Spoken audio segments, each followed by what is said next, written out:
Hello friends, welcome all of you. नमस्कार दोस्तों, मैं आप सभी का हल्दर क्लासेस उदयपुर के ऑनलाइन प्लेटफॉर्म पर हार्दिक स्वागत है, अभिनंदन करता हूं। आज की क्लास के अंदर अपन डिस्कस करने वाले हैं agro climatic zones of Rajasthan. Rajasthan के कितने सस्य जलवायु खंड है उनके बारे में अपन बात करने वाले हैं। तो सबसे पहले अपन बात करते हैं भारत की। तो भारत के अंदर जो सस्य जलवायु खंड है वह 15 माने गए as per the planning commission. योजना आयोग के अनुसार 15 खंड है और 127 जो माने गए, 127 जो एग्रो क्लाइमेटिक जोन माने गए। NARP ICR के अनुसार 127 एग्रो क्लाइमेटिक जोन माने गए इंडिया के। इसमें 15 वाला जो है सबसे ज्यादा एक्सेप्टेबल है, ज्यादा मान्य है। और राजस्थान की बात करें तो राजस्थान के अंदर जो है 10 सस्य जलवायु खंड माने गए, जो आपको पता होना चाहिए। और अपन इस क्लास के अंदर राजस्थान के सस्य जलवायु खंडों के बाद जो है आज की क्लास के अंदर अपन करने वाले हैं। तो सबसे पहले आपको ध्यान यहां पे ये रखना है कि राजस्थान के कौन से सस्य जलवायु खंड के अंदर कौन सा डिस्ट्रिक्ट आता है, कौन सा जिला आता है, और उस पर्टिकुलर डिस्ट्रिक्ट के अंदर एग्रीकल्चर से रिलेटेड, क्योंकि अपन एग्रीकल्चर की बात करें तो एग्रीकल्चर से रिलेटेड कौन सा इंस्टीट्यूशन है। नॉर्मली क्वेश्चन एग्जाम में यही आता है कि पर्टिकुलर इंस्टीट्यूट जो है कौन से जोन के अंदर आ रहा है, एग्रो क्लाइमेटिक जोन के अंदर आ रहा है राजस्थान के, वो आपको ध्यान होना चाहिए। और उस पर्टिकुलर जोन की एग्रीकल्चरल एक्टिविटी जो है वह कौन सी इंपॉर्टेंट है वो आपको ध्यान रखना है। तो जो राजस्थान के जो 10 सस्य जलवायु खंड है उनमें से कौन सा इंपॉर्टेंट पॉइंट्स है। सबसे पहली बात, आपको उस खंड का नाम, उसका पूरा नाम क्या है, उसको खंड को किस नाम से डिनोट किया गया है,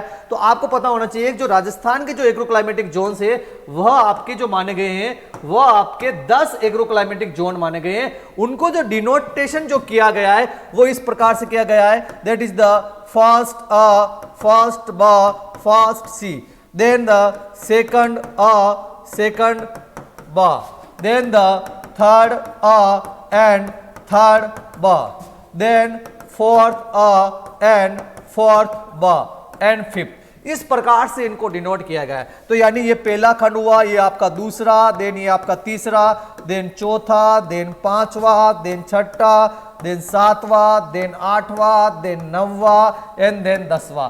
तो यानी 10 खंडों को इस प्रकार से डिनोट किया गया है। First B, first C, second B, third B, fourth B and fifth के नाम से इसको डिनोट किया गया है। आपको ये डिनोशन ध्यान रखना है। इसके साथ साथ उस खंड का नाम और उसके अंदर कौन सा डिस्ट्रिक्ट आ रहा है वो आपको पर्टिकुलरली इन खंडों के बारे में विशेषकर ध्यान रखना है। अब अपन सबसे पहले बात करते हैं फर्स्ट की, यहाँ पे बात करते हैं। और फर्स्ट जो खंड है आपका, इस खंड को जिस नाम से जानते हैं वो है शुष्क मैदानी पश्चिमी क्षेत्र, एरिड वेस्टर्न प्लेन्स, जिसका क्षेत्रफल 44.41 लाख हेक्टेयर। और यहाँ पे रेनफॉल जो होती है वो आपकी 100 से 300 mm के बीच होती है। तो ये क्षेत्रफल और रेनफॉल तो आपको ध्यान नहीं रखना है, आपको बेसिकली इस खंड का नाम पता होना चाहिए और इसके अंदर कौन सी डिस्ट्रिक्ट आ रही है। तो बाड़मेर जिले की सभी तहसीलें और जोधपुर की जो है आपकी ओरछा और फलोदी जो है इसके अंदर आ रही है। यहाँ पे लवणीय पानी, सेलाइन वाटर की एक समस्या बनी रहती है। सेलाइन वाटर यहाँ पे पाया जाता है और घास आसानी से उगाई जा सकती है। ग्रासेस का कल्टीवेशन इस जोन के अंदर आसानी से किया जा सकता है। तो आपको बेसिकली यहाँ पे ये ध्यान रखना है, बाड़मेर और जोधपुर की ओरछा और फलोदी जो है फर्स्ट ए के अंदर आती है, जिसका नाम शुष्क मैदानी क्षेत्र है। देन द नेक्स्ट वन जो आपका आता है फर्स्ट बी, जिसे अपन सिंचित उत्तरी पश्चिमी मैदानी क्षेत्र कहते हैं, इरिगेटेड नॉर्थ वेस्टर्न प्लेन्स कहते हैं। ये आपको ध्यान रखना है। इसका क्षेत्रफल 20.63 लाख हेक्टेयर, वर्षा जो होती है 100 से 350 mm यहाँ पे होती है। इसमें हनुमानगढ़ और गंगानगर वाली की सभी, हनुमानगढ़ और गंगानगर जिले की सभी तहसीलें आती है। ये आपको बेसिकली यहाँ पे ध्यान रखना है। यह गंगर नदी, गंगर जो रिवर है उसका एरिया माना गया है। यहाँ पे प्रोडक्शन और production as well as the productivity जो है वो आपकी हाईएस्ट मानी गई है। खाद्यान्न का भंडार है, यानी यहाँ पे फूड ग्रेन का प्रोडक्शन जो होता है काफी ज्यादा हाईएस्ट होता है, क्योंकि ये इरिगेटेड एरिया भी माना गया है गंगानगर हनुमानगढ़ वाला। तो ये जो है आपके फर्स्ट बी के अंदर आते हैं, जो आपको मालूम होना चाहिए। देन द नेक्स्ट वन आता है फर्स्ट सी, जिसे शुष्क पश्चिमी मैदानी क्षेत्र या आंशिक सिंचित क्षेत्र, hyper arid partially irrigated western plain के नाम से जाना जाता है, जिसका क्षेत्रफल 77.10 लाख हेक्टेयर्स और 100 से 300 mm बारिश होती है। इसमें बीकानेर और जैसलमेर की मोस्ट ऑफ तहसीलें इसके अंदर आती है, आपको ध्यान रखना है। और चूरू की रतनगढ़, सुजानगढ़ और सरदार सर तहसील इसके अंदर आती है। यह जो है राजस्थान का लार्जेस्ट जोन माना गया है। राजस्थान का सबसे बड़ा एग्रो क्लाइमेटिक जोन कौन सा है, तो वह आपका यही है, और इसमें बीकानेर आ रहा है, और बीकानेर के अंदर जो है स्वामी केशवानंद राजस्थान एग्रीकल्चर यूनिवर्सिटी है जो बीकानेर में जो है वो इसी खंड के अंदर आती है। जो आपको ध्यान रखना है, आपको एग्जाम में क्वेश्चन इस प्रकार से आएगा कि SKRU जो है राजस्थान के कौन से सस्य जलवायु खंड के अंतर्गत आती है, तो फर्स्ट सी के अंदर आती है, जो आपको मालूम होना चाहिए। देन द नेक्स्ट वन आता है इसमें सेकंड अ, और सेकंड अ जिसका नाम है अंतर्वर्ती मैदानी क्षेत्र, transitional plains of the inland drainage, जिसका क्षेत्रफल 36.9 लाख हेक्टेयर, जहां औसत वर्षा 100 से 500 mm होती है। इसमें नागौर, सीकर, झुंझुनू, ये तीनों ही ध्यान रखने, नागौर, सीकर, झुंझुनू इसके अंदर आते हैं। चूरू की राजगढ़ और तारानगर तहसील इसके अंदर आती है। यहाँ पे खरीफ पल्सेस का प्रोडक्शन ज्यादा होता है, खरीफ दालों का जो उत्पादन है इस जोन के अंदर बहुत ज्यादा होता है राज्य के अंदर, जो आपको पता होना चाहिए। तो बेसिकली नागौर, सीकर, झुंझुनू जो है सेकंड अ के अंदर आते हैं, जो अंतर्वर्ती मैदानी क्षेत्र के नाम से जाना गया है। देन आता है सेकंड ब, जिसे लूनी नदी का अंतर्वर्ती क्षेत्र कहते हैं या लूनी बेसिन वाला एरिया कहते हैं, जो 29.42 लाख एरिया के अंदर है, जहां पे 300 से 500 mm बारिश वहां पे होती है। इसमें जालोर और पाली की मोस्ट ऑफ तहसीलें इसके अंदर आती है। सिरोही का जो है शिवगंज और रेवदर वाला एरिया इसके अंदर आता है, और जोधपुर की बिलाड़ा और भोपालगढ़ तहसील जो होती है इसी खंड के अंदर आती है। तो यानी ये लूनी रिवर वाला जो खंड माना गया है that is the second B माना गया है, जो आपको पता होना चाहिए। देन द नेक्स्ट वन आता है आपका थर्ड अ, और थर्ड अ जिसे अपन अर्ध शुष्क पूर्वी मैदानी क्षेत्र सेमी एरिड ईस्टर्न प्लेन्स के नाम से जानते हैं। इस खंड का नाम आपको ध्यान रखना है, जिसका क्षेत्रफल 29.48 लाख हेक्टेयर और 500-600 mm बारिश होती है। इसमें आपके मुख्य जिले that is the Ajmer, Jaipur और टोंक, ये तीन मुख्य जिले की सभी तहसीलें इसके अंदर आती है। इसकी प्रोडक्टिविटी उत्पादकता सबसे ज्यादा है, और आपको पता है इस खंड में एक सबसे इंपॉर्टेंट संस्थान है that is the NRC on seed spices, जो कहां है, तबीजी अजमेर के अंदर है। अगर आपको पूछ ले NRC ऑन सीड स्पाइसेस कौन से खंड के अंदर आती है, तो फर्स्ट थर्ड ए के अंदर आती है, क्योंकि थर्ड ए के अंदर अजमेर जिला आ रहा है। इसके अलावा जयपुर का भी कोई संस्थान पूछ ले, जैसे जयपुर में आपका एक संस्थान है NIAM, National Institute of Agricultural Marketing, ये जयपुर के अंदर है, तो ये भी आपका इसी खंड के अंदर आएगा,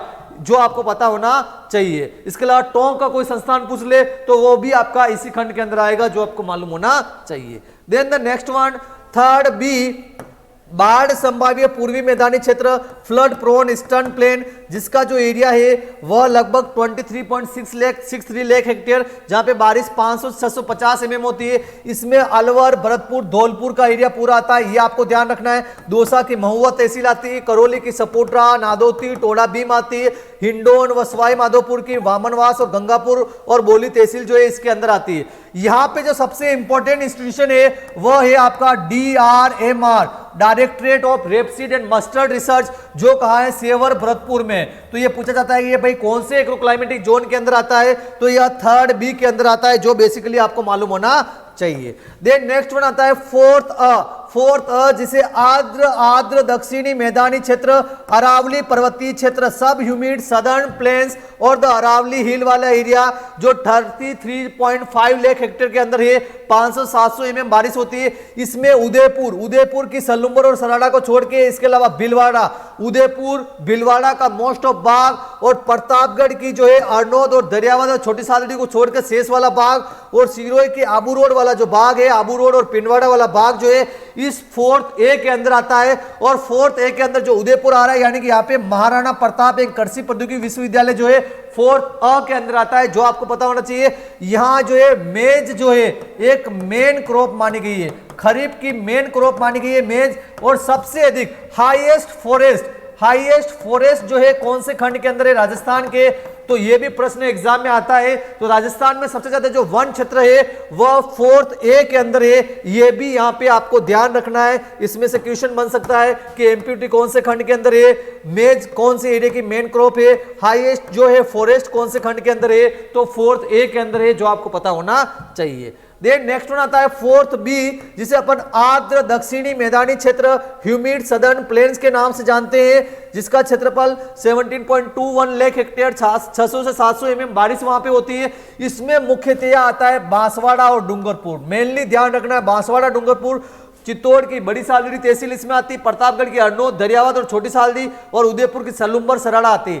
यहाँ पे सापेक्ष आर्द्रता रहती है और सबसे छोटा खंड माना गया है स्मॉलेस्ट जो आपका जोन माना गया है वह आपका 4th बी माना गया है और लार्जेस्ट जो माना गया है वह 1st सी माना गया है, जो आपको यहाँ पे पता होना चाहिए। देन द लास्ट वन खंड आता है आपका 5th वन, जो 10वां खंड है, जिसे अपन अति आर्द्र दक्षिणी पूर्वी मैदानी क्षेत्र ह्यूमिड साउथ ईस्टर्न प्लेन के नाम से जानते हैं, जिसका क्षेत्रफल जो है 29.96 लाख हेक्टेयर, 650 से 1000 mm बारिश होती है और इसमें हाड़ौती क्षेत्र कोटा, बूंदी, बारा, झालावाड़ और सवाई माधोपुर की खंडार तहसील इसके अंदर आती है। यह चंबल रिवर का एरिया है, चंबल रिवर का एरिया है, जो आपको पता होना चाहिए।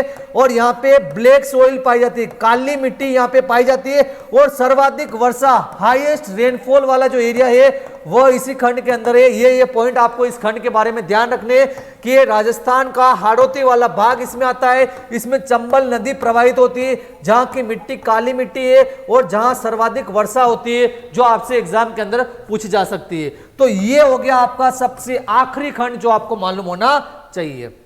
तो ये सारे पॉइंट हो गए राजस्थान के कौन कौन से एग्रोक्लाइमेटिक जोन है। तो बेसिकली इसमें जो क्वेश्चन आता है वो यही आता है कि कौन से एग्रोक्लाइमेटिक जोन का क्या नाम है, इसके साथ साथ उसके अंदर कौन सी डिस्ट्रिक्ट आ रही है और वहां पे कौन सा इंस्टीट्यूशन है। ये एग्जाम में अक्सर पूछा जाता है। आपको कितना एरिया है, कितनी रेनफॉल हो रही है, इतना आपको ध्यान नहीं रखना है। वैसे बेसिकली सबसे ज्यादा रेनफॉल जो होती है वो आपके सबसे लास्ट वाले 5th नंबर वाला जो है उसके अंदर जो है सबसे ज्यादा रेनफॉल होती है। अगर सीरियल से देखेंगे 10वां नंबर और रोमन संख्या में देखेंगे तो आपका 5वें नंबर वाला जो हाड़ौती वाला क्षेत्र है वहां पे सबसे ज्यादा रेनफॉल होती है। सबसे ज्यादा जो फॉरेस्ट एरिया है वो आपका 4th ए के अंदर जो उदयपुर वाला खंड है उसके अंदर है, जो भी आपको ध्यान रखना है। तो इंपॉर्टेंट पॉइंट्स अपने यहाँ पे स्टार लगाएं, वो आप याद कर लें अच्छे से और अच्छे से exam they. Thank you very much.